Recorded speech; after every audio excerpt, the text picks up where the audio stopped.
Okay, so this has been coming to me for about 2 weeks. So I'm just going to share where my perception is changing and going.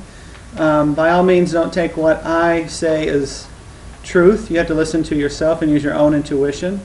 And my thing is, if you attach yourself to any information, you wind up limiting yourself. I've mentioned that a little bit recently.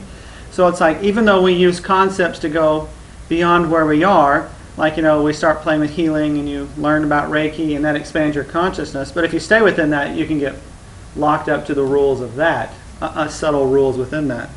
So I've been really pushing the edge of rules, and this is what's been coming to me, so I'll just share it with you. Feel free to throw in anything that comes up.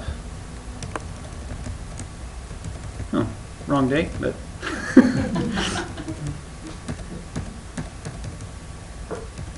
that. So this past week I've been getting a line of thinking, and it's funny, like when you share an aha with somebody, you have this ah, and then you try to share it with somebody, and it's like taking a picture of this beautiful sunset. It's like, oh my God, this is beautiful, and he shows me the picture. There's no way you can capture it, right?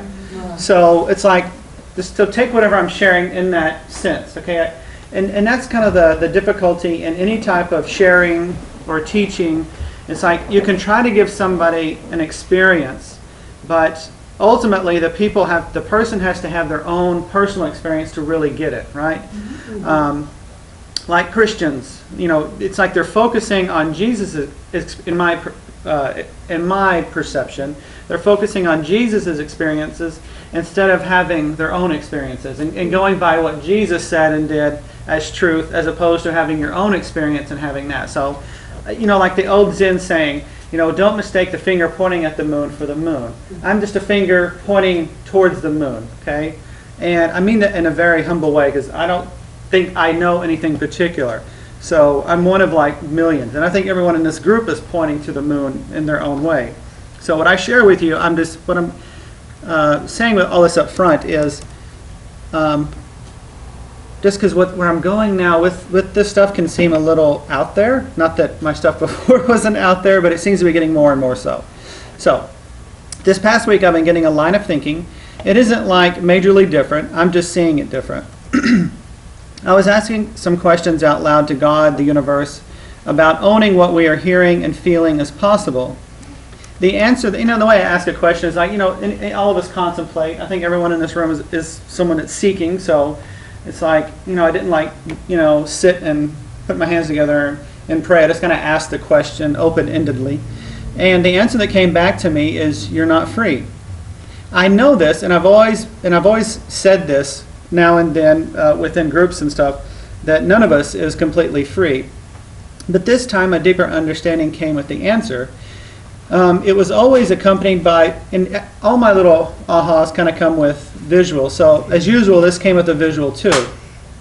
And the visual that came to me was the Exodus, where Moses went to the Pharaoh, there were all these trials, and finally the Pharaoh let the Israelites go, and then Pharaoh chases the Israelites, and they wander in the desert for 40 years. Well, that came back into my mind.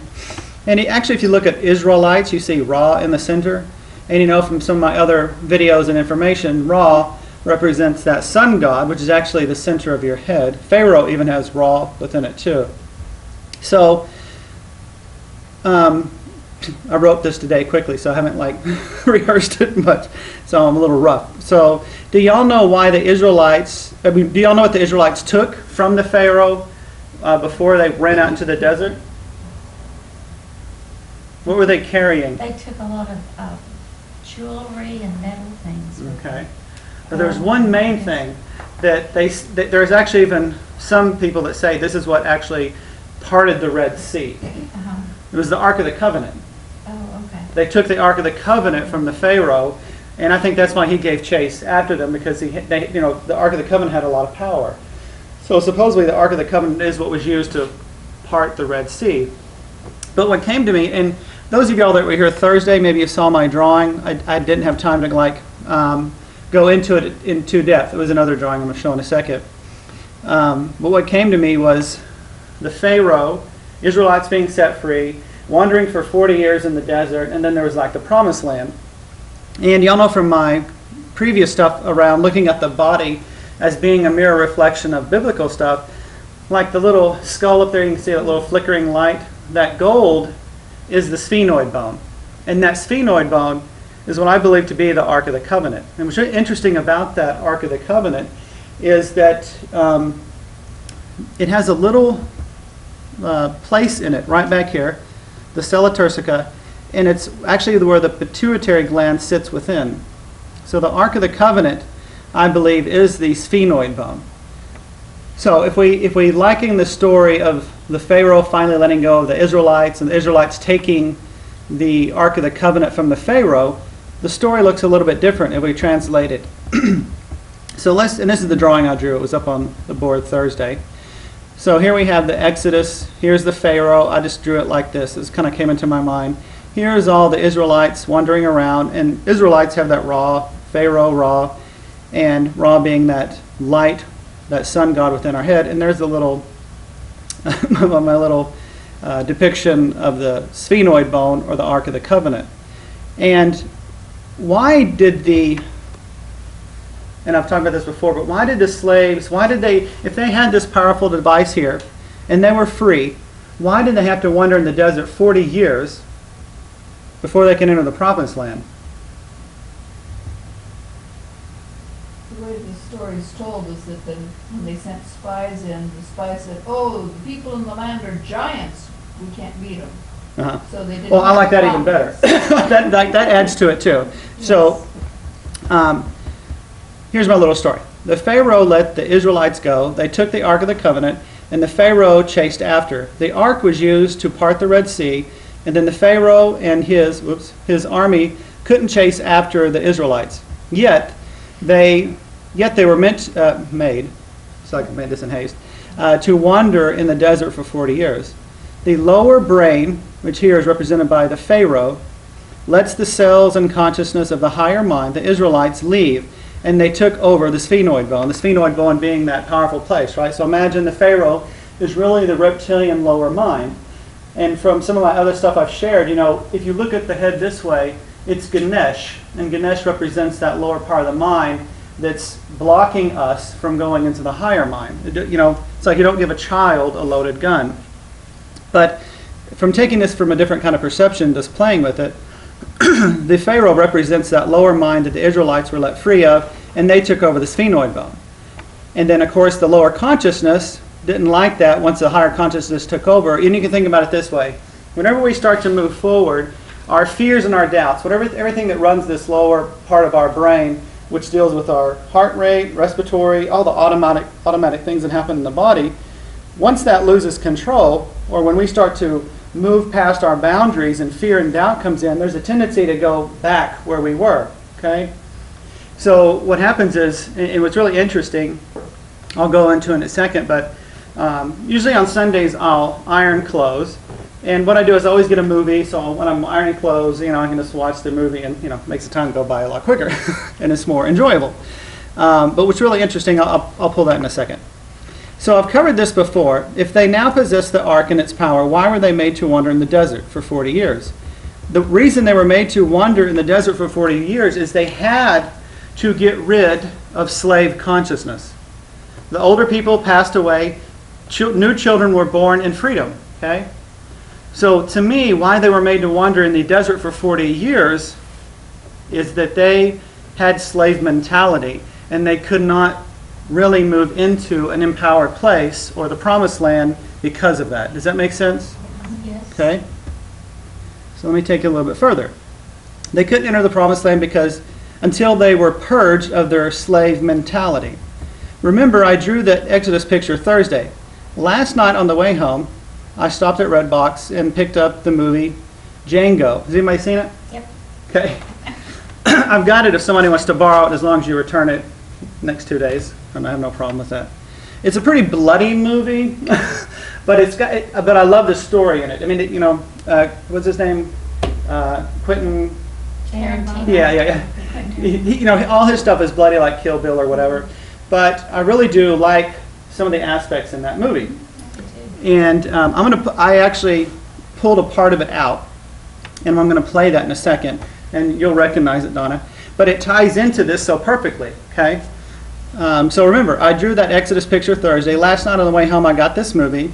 True to the nature of reality, I was drawn to pick the perfect movie for my line of thinking, the station my consciousness has been on for the past week or so.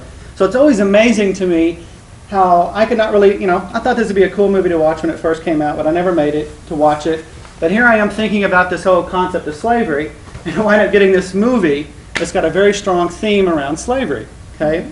And the cool thing about this is there's a brain aspect brought into the slavery within the movie. So I'm going to play this clip here. Okay, I'll come back to that in a second. So I thought that was extremely interesting, just how, but that always happens. I think it all happens to all of us when you're on something, how information will come to you. Mm-hmm. If you just pay attention consciously all the time, you'll get the bigger picture. So I picked up this movie after this whole week of thinking about slavery and things like that, with the Exodus. I drew that picture Thursday and I got that movie. It's crazy to me just how it all goes together. The movie had lots of little hints in there. Around breaking free, being seen different, even by the people that were slaves. Because in the movie, even though he was freed, the main character, there were lots of slaves that were just hated him for being free. So sometimes when we try to break free of reality, some of our programming is, we get worried about what the other slaves are going to think. Okay, I'll come to that in a second. So that happened there, Ben's brain. One's physical chains may be cut, but it doesn't mean you're free. It's hard to be free, to act with complete free will, because like the Israelites, we were born into slavery. Our parents were enslaved before we were born, as were their parents before them. So, it happens to all different cultures, the Native Americans, of course, the most well-known are African Americans. But literally all of us, here's this powerful beast, this elephant, and chained. The story where when they're younger, they restrain it with some real things, that over time, there's nothing that'll really hold that. So the chain just becomes a symbolism which keeps this powerful beast from being completely free. We're all walking around like that. We have an immense power within us, but we're not using it. Because we were so born into slavery that we can't see that we're free. And the crazy thing is, and here's where I'm trying to bridge. This is where I'm trying to jump. I'm trying to jump from seeing all the stuff that metaphysical is talking about and actually landing and doing it, okay?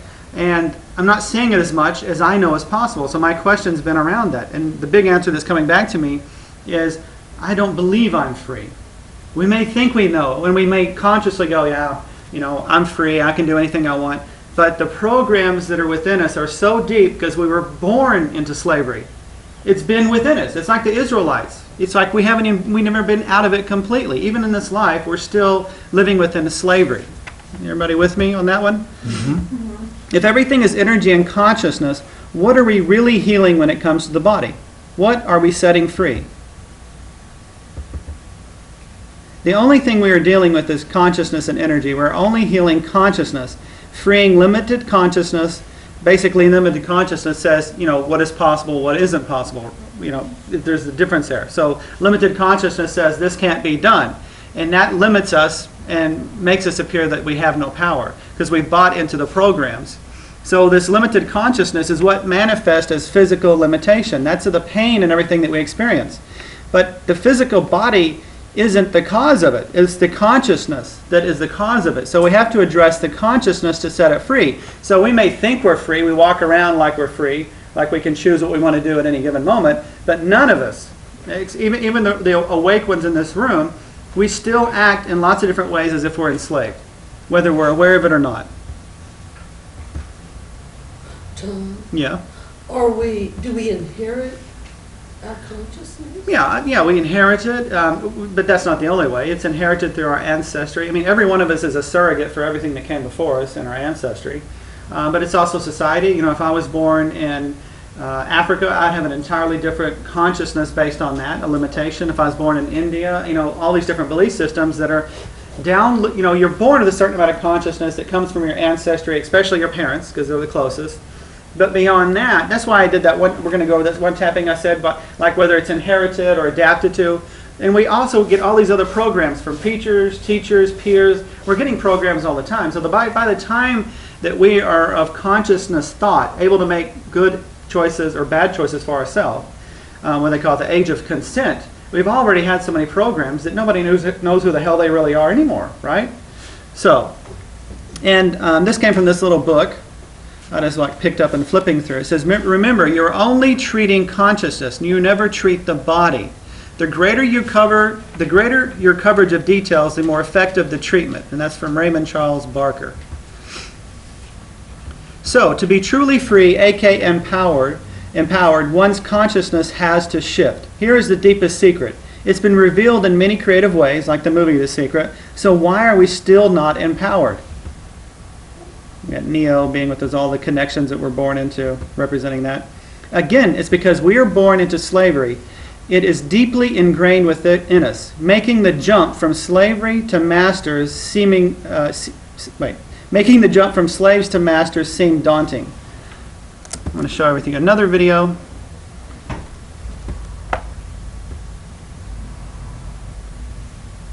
And this is for me, movies is where I get a lot of my feedback. And I believe, this is how I believe, I call it reflectives of the collective. Information is everywhere you look. You can pick up a book, it's going to have information for you. If you're focused on the right thing, it'll come to you through the book. And that's negative or positive. You can see negative in the world or you can see positive. So movies are always talking to me on a deep level. Just like Django. And when I saw that, I was like, I got to copy that. I got to get that little clip because that was perfect about the slave, here, which is a good point. The slaves on any particular plantation usually outnumber the masters and the owners, right? But yet, here's this slave shaving the master's neck 3 times a week for 50 years and never cuts the guy's throat, right? He had total freedom to do that, but he didn't. And what he's saying is that part of the brain that makes us servile and things like that, that was more, basically trained into the slaves. And this is why making that jump is so hard, is because we're born into slavery ourselves, to the point that it's so ingrained that we don't even know that we're thinking slavery thoughts. But that's what we're doing. This is the answer that came to me, is that I'm not doing exactly what I know is possible because I'm still operating from slave mentality. So if you want to make that jump, you have to drop any slave mentality concepts at all. You cannot think like a slave and expect to be a master. It's impossible. So this is to represent why that. This is going to represent the jump from slavery into masterhood, and why it's so hard to make that jump is it's so ingrained within us. It's ingrained in the TV media. It's everywhere. So that's just to represent. Here we are trying to make this huge jump, and we're having trouble making that jump because all of us have these little hidden programs within us about slavery. And it's in our thoughts, it's in what we say, it's in what how we see things, and we got to get ourselves out of the slave mentality to enter the promised land. Okay. When you showed the drawing earlier of the lower brain and then the Israelites going away, taking the ark, I got to thinking of the great divide you'll find in every religion. That you have the ones that become fundamentalists and are very legalistic, that they're stuck. Mm-hmm. In that lower brain, they want everyone to stay. Right. Yeah. They don't want us to go on and learn more and be more open to other things and other experiences. Well, one of the main aspects of this lower brain is it's about survival. So safety in numbers. So wherever you are, even though it may not be ideal, like in relationships where it's like, okay, at least I'm surviving here. It may not be like wonderful, but I'm surviving, right? That's one of the main things that keep us trapped, is like, that on top of when we start stepping out and being different, people look at us differently and they might put you in a different box and try to shove you in, and then that pushes other issues on and on and on. So the whole thing is slavery. The whole thing that we're trying to get out of is slavery. So to me, consciousness, and I've been saying this for a while, I just see it a little bit different recently, is about, here's all this limitation, here's everything trying to control you. So it's got to be about us getting out of that concept and having our own mind. I don't always agree with David Icke. I don't always agree with David Icke, but this came across my desk the other day, or my email, so I'm going to go ahead and read a little bit here. Everything that exists is an energy field, a unique vibration pattern of energy created by thoughts and emotions. All that exists is the same energy, but this infinite pattern patterns create infinite forms, just as water can manifest as liquid, clouds, steam, and ice. They look and feel very different, but they are still water in different forms. Some energy patterns manifest as a human body, others the human mind, still others the birds, trees, insects, water, sky, air. At the level of pure energy, everything is connected to everything else. There are no them, only we, and ultimately I and us. Potentially, we have the ability to access all other energy, and as energy and consciousness are the same, the ability to access all consciousness, the infinite mind we call God. This God is not apart from us, it is we and we are it. We are an aspect of the infinite mind, as are the reptilians. You know, if you don't know anything about David Icke, he kind of gets into this whole alien agenda type thing where there's reptilians, draconians, these lower beings that are controlling us. I think everything's a metaphor. So, here I am talking about the reptilian brain. So to me, I just transfer what he's saying about reptilian beings out there as really it's our reptilian mind that imprisons ourselves and other people. When you're in the reptilian mind, you're like Laura just mentioned, you're going to try to make, have everybody come into the fold. And all the rules that Yeah. are your... Well, the reptilian brain is very specific. It's gang mentality. Reptiles, and it's basically based on, reptiles travel in certain routines. They mark their territory, just like a gang takes and sprays cans of paint. You have little symbols. Somebody's symbol will be a cross, another a pinnacle, an ohm. So you wear all these symbols, and everybody's kind of flashing their symbols to each other, but it's all gang mentality. All of that is gang mentality. The majority of religion is gang mentality. And the crazy thing about religion, the word religion is about reconnecting, because the last word ligaments is reattaching, even though we've never attached. So religion is about reattaching to God. I mean, even that's a misconception because we were never separate. But it's funny because religion, who is supposed to connect us back to God, which is everybody else, is we go Baptist or we got the right, Catholic, we got, it's like, good Lord, it's all gang mentality. Let's all flash our colors and say, I'm right, go by and gangbang shoot each other with our negativity. But even the people here that are expanding that, we still have some of that ingrained within us. I was raised Baptist, so I've done a lot of deprogramming, but I'm going to share with something that Deborah and Deborah was tapping on me earlier and uncovered something. I was like, I did not see that one coming. So I'm going to share that with you in a second, though. So if we're a part of this infinite mind, so our highest expression that we all are everything. We are like droplets in an infinite ocean, individual to an extent, but together we make the whole, the sum total of droplets. Without the droplets, there can be no ocean. The question, however, is this: how much of this ocean are we connected with? If it is a tiny fraction, you will live in a cocoon, an eggshell, as I call it, delinked from your infinite potential for knowledge, love, understanding, and wisdom. So whenever we got these programs limiting us, we're not even connected to the whole thing. In this group, we're trying to expand and get more of a broader perception. And as we do that, we get to understand things, and we don't see life the way it was. Because when you see life a certain way, it limits you. See, I just wanted to get one particular part here. You will live a predictable life dominated by worry and fear, and believe that you are ordinary and powerless to control your own destiny.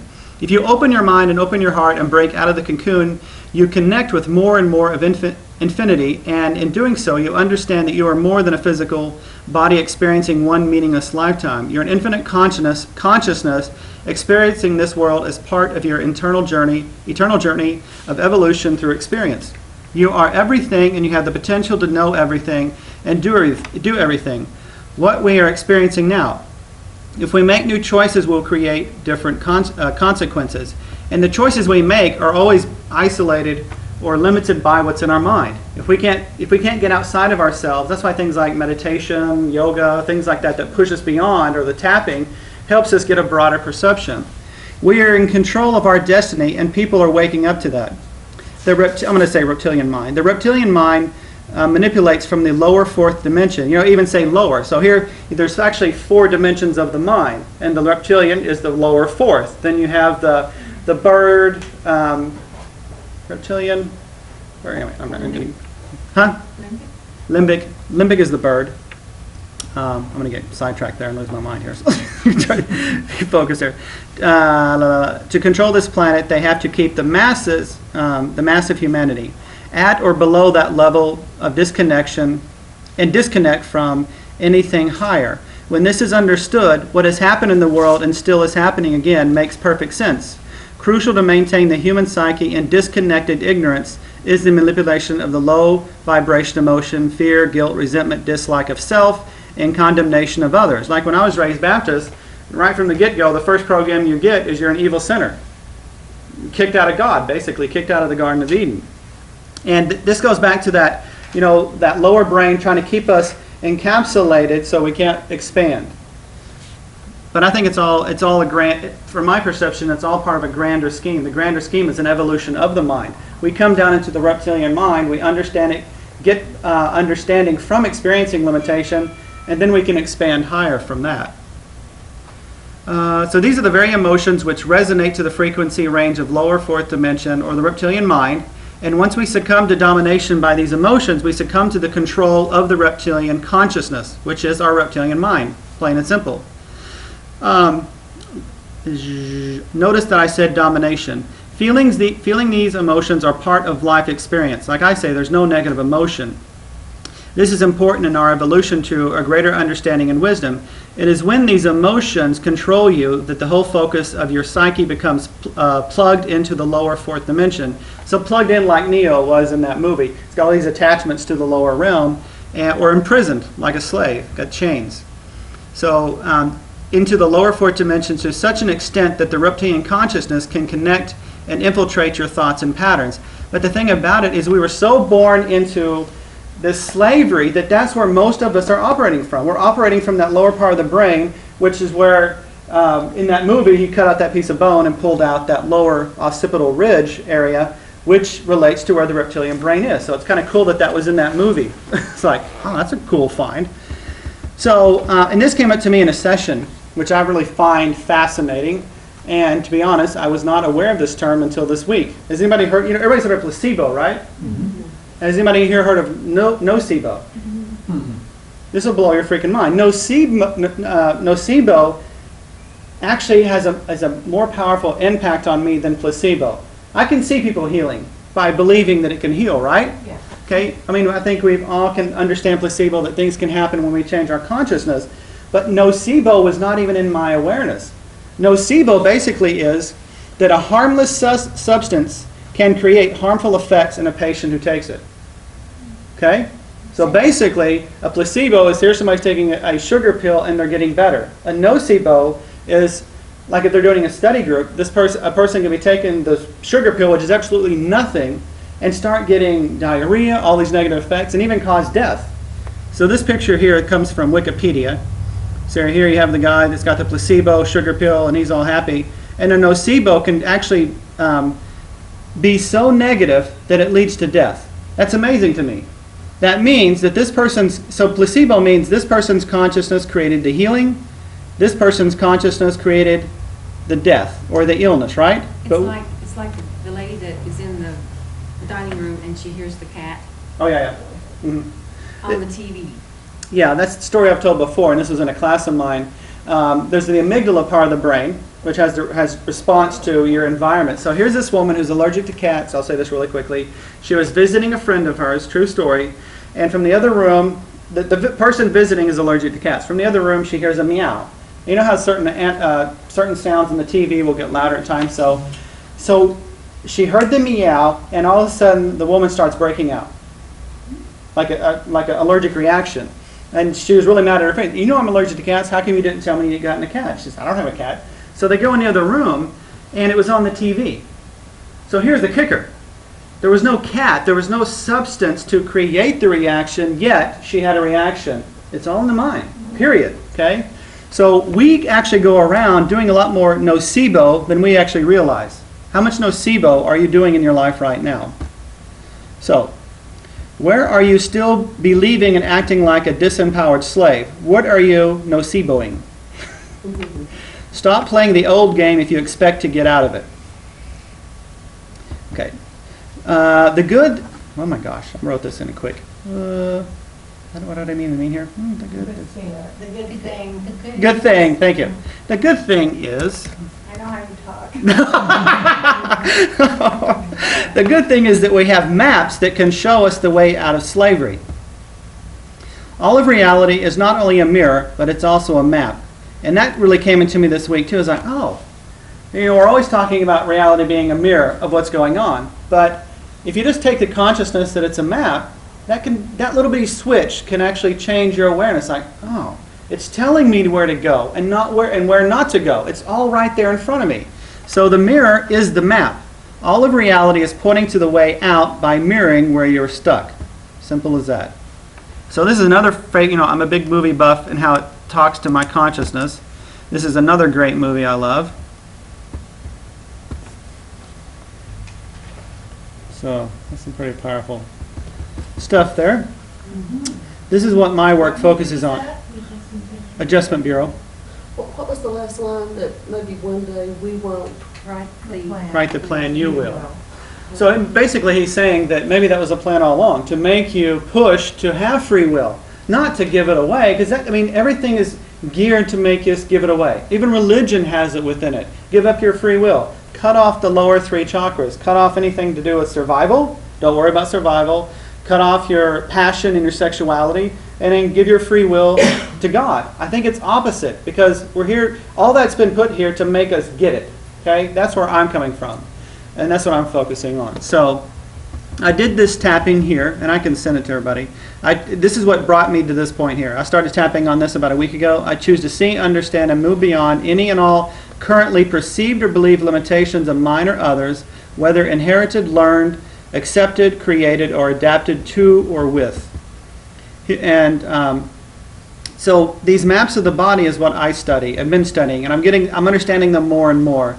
And here's just a real general one I want to show you real quick. And this is one of the last things I'm going over before we get into some tapping. Think of, and I have it up there, it may be a little hard to see, but if it's all consciousness and energy, everything up here is about taking in, right?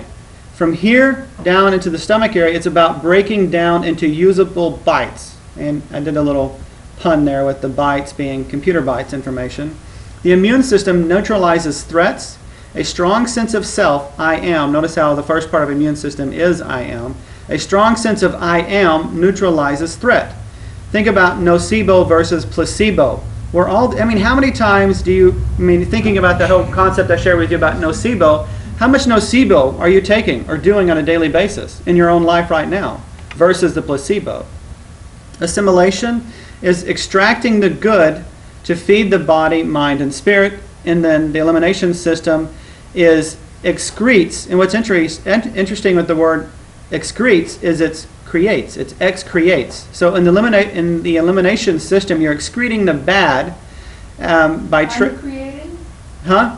Uncreated? Yeah, but based on what I'm saying here, you're excreting the bad. You're discreating the bad and transforming it into neutral potential. Okay? And that, in the physical term, that's compost. Crap is compost. You take in energy, the concept, you break it down, you digest it, you pull the good out of every experience, no matter how bad you think it is. You turn that bad into compost, you give it to the earth, it's neutral potential for the next person or whatever. That's the process. And we screw this process up in lots of different ways. And the map shows us where we screwed it up. It shows us the way out. So this came to me recently, which goes into this digestive system. And again, I'll send you all this particular tapping I've been doing. You can play with it and change it however. I accept, and this is what came to me right before I got the slavery thing. This happened before I got the slavery thing. Is I was like, and it came as a result of some sessions, because if I'm pushing away, let's say I have an allergy to something, or I'm pushing a certain part of reality away, and I'm saying I don't want to experience that, I don't want to look at that, I don't want to hear it, la la la la la la, I'm just going to focus on the love and the good, and I've been teaching that to some degree, and I go, that's a mistake, because if I'm pushing it away, I'm pushing away Genesis in my own life. Because you've got to be able to accept things in and be transformed to something good where you can have Genesis. So if you're pushing something away on a consciousness level, whether it's some negative thing about the government or whatever, then you're going to push away a certain amount of nutrients within you. And what's interesting is I took my car to the shop the other day, and I never watch TV. I never watch TV. So it was on, and I was watching some TV. And normally when there's much of negativity, on the TV, I just, I start tightening up. What was interesting, as a result of this tapping, I was sitting there and I was able to listen to that stuff and not feed it.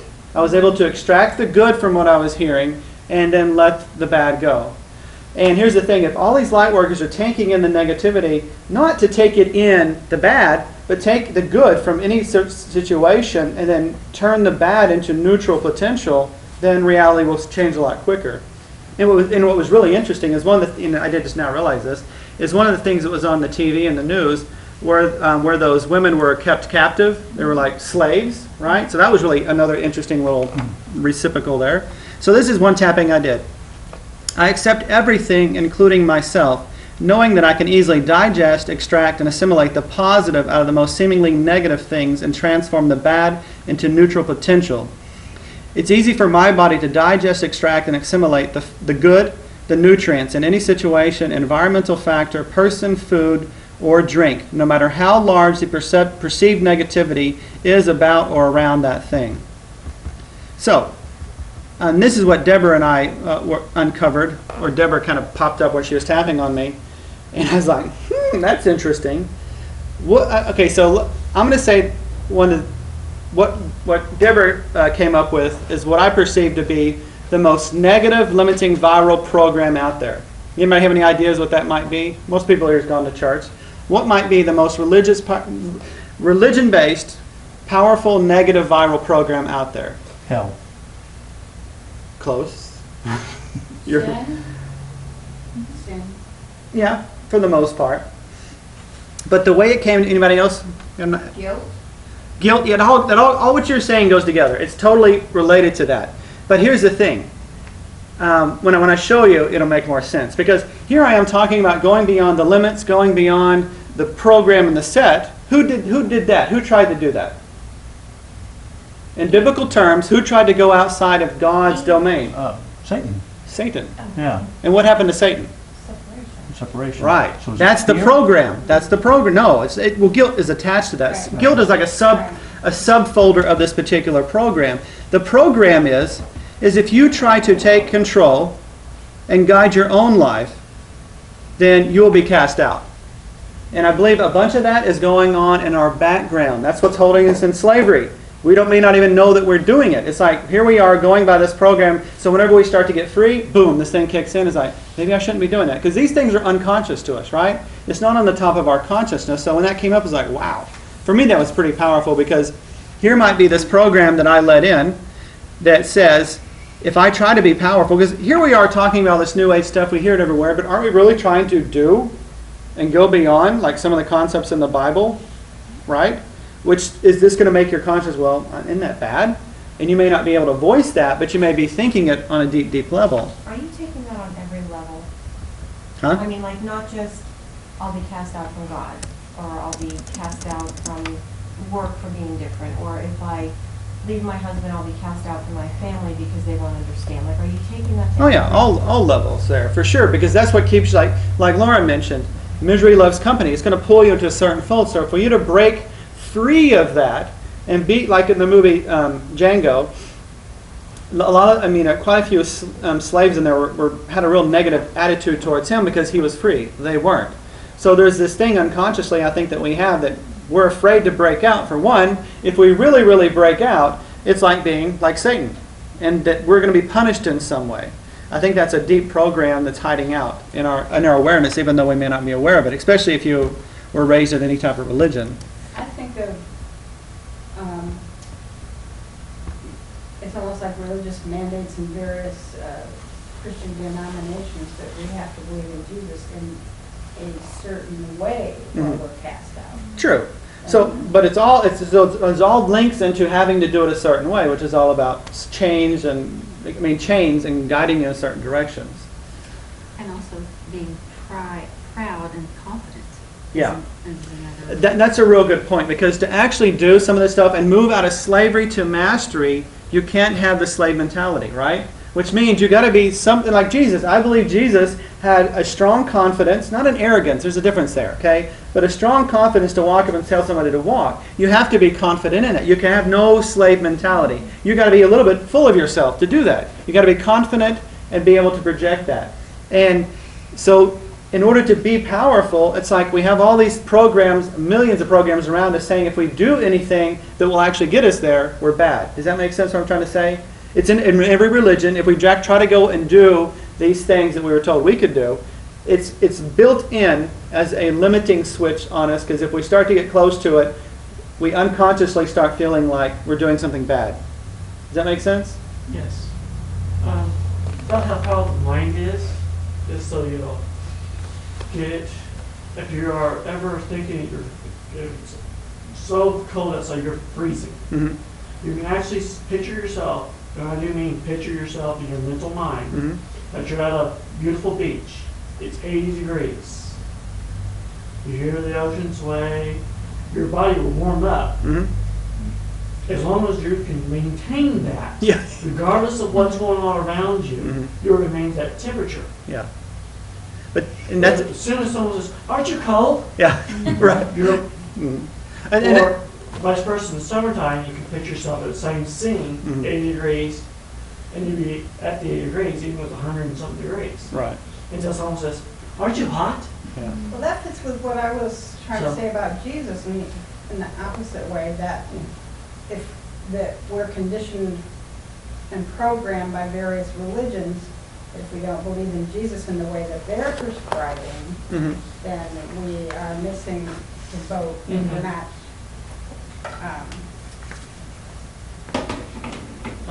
they applied that way too. Yeah. What made me think of that was what he said, but also my dad's friend, Countess, or Leslie actually, the power went out. He went over and plugged the electric heater in and goes, "Boy, is that toasty." And Dad goes, "It still requires power, right? It's not just eat.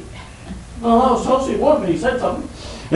As long as you believe it, it's true. Right, right. And that's a really great point, because the thing that keeps us from believing it are all the things that are underneath, right? We have to, I don't know if you have to believe something 100%, but you got to be open to getting pretty close to that. And what you were saying was perfect, because it went in with Laura said, is like, once you start moving out and you start doing something different, it's so easy for this, because we're so tied into the slave mentality. The slaves say something, and you can fall right back in. Mm-hmm. And what Deborah and I were, kind of talking about this whole thing, because how I was visualizing, because if you see the movie, it was powerful to me in this particular way. Imagine that you've been a slave all your life, okay? And all of a sudden you're free. What are you going to do? If you've been living your life a particular way, can you even conceive of what that might be? And the thing is I don't think we're able to conceive what true power and freedom is, because we're already still enslaved. So we got to actually, so my thing that's been coming to me is I need to start acting almost, not crazy, but so bold that it transcends the limitation, right? So here we are, we're all the time living in limitation and acting from it instead of trying to jump out of it. And you got to, one of those criteria is you've got to be okay looking foolish. It's like all the people that have made any really great change were always, hated on by other people or looked at a negative way. Einstein and other people with concepts out there that go beyond, they're always trying to be pulled back into the box, right? So I think a lot of from my understanding, or where I'm going, is a lot of why I'm not seeing or experiencing certain levels of what I think is possible in my own life is because I'm still operating from a slave mentality. So I can mentally think, okay, I know this is possible, I know this can be done, I've seen miracles in certain areas of my life, but then I have this other program, all these other stuff underneath me, still keeping me tied into the slavery. I can't break free. So it came to me, as I was like saying, okay, how can I get free, is you just have to start acting it, doing it, and, trusting it the best you can, but you got to start doing it and not acting from the slave mentality. From very, very simple things, from being stuck in a relationship that is enslaving, instead of just, you know what, I deserve better. And that's one of these programs. It's like, okay, well, you're kind of stepping out of what, maybe God made this plan for you and you're supposed to go through this. But then I think about the Adjustment Bureau, where they're trying to go beyond what the plan was. So in Adjustment Bureau, they have all these guides and angels make sure everybody does the same thing. But the lesson of that movie to me is, the limitation is there to us to evolve past it. That's where I am, and that's the part that I'm finally owning, and I wasn't owning that. The strange thing is, I talked, this is funny, it's not funny. I just talked with my insurance agent this week. I was in there paying my car insurance, and he was talking to me about his son could choose to go to a wonderful college and play baseball, or he could go to this college close to home and play baseball. And the dad was saying, oh, if you go to that way far away, I won't be able to see all your games. And if you go here, and guess what? He chose to stay. And I thought to myself, well, your limitation limited your son. And I was thinking about that, and I almost said to him, I thought, boy, what would they say if I told that man, you limited your son just by saying, I won't be able to go to your games if you don't choose the one that's close. So that man put his limitation on his son. When his son could have gone to the other college. And that's a tricky thing, is like, if you entertain the idea that you're completely free, then you have to entertain and also allow everyone else to be free. That's the tricky part, right? But we're all enslaved, and we're all living in a reality where it's like, okay, nobody move too far out. The whole thing will fall apart, right? So, I mean, I might be miserable in this relationship, but at least I've got some connection here, right? If I let go, that's the freedom of the slave, is you're going outside of the boundaries you've been living in. Your reality is going to change in a huge way to the degree that you can break free. And that's where I'm been. It's like, okay, my question is, how do I get free? And it's like, you just have to start not thinking and acting like a slave anymore. Literally. So it's like, I've been really thinking just like strong thoughts. When I'm doing something, I'm trying to be in the moment, and I'm thinking the result I want. Say if I'm eating something, my thought is, while I'm eating this, I'm going to pull the nutrients out, no matter how bad it may be. I'm going to pull the good out of it, transform the bad, and let it go. Period. And if you're coming from that consciousness, that will start to happen. And what I've noticed is, I tend to be kind of small muscle-wise, but I've noticed from that concept, I've been actually bulking bigger and bigger quickly than I've ever done it before. And I think it's from actually me saying, okay, I can absorb this now. Because a lot of my consciousness was about, since I've been coming from the empathic, it's always been about other people. You know, that was my slave thing. It's like, I'm here to serve other people, and, you know, it's not about me, it's about everyone else. And then I was like, I think I need to change that. So, but when I started tapping on this, it's like I'm taking things in, and I'm getting bigger and bigger because I'm actually allowing it to come in, and I'm not denying myself anymore. So this whole thing about denying yourself your power, denying yourself the life you want, it's so ingrained within us that that's how we can't get out. But the answer is, stop acting, behaving, and believing that you're a slave. Subtle things that we do it all the time. Anyway, that's the end of that. We can still talk.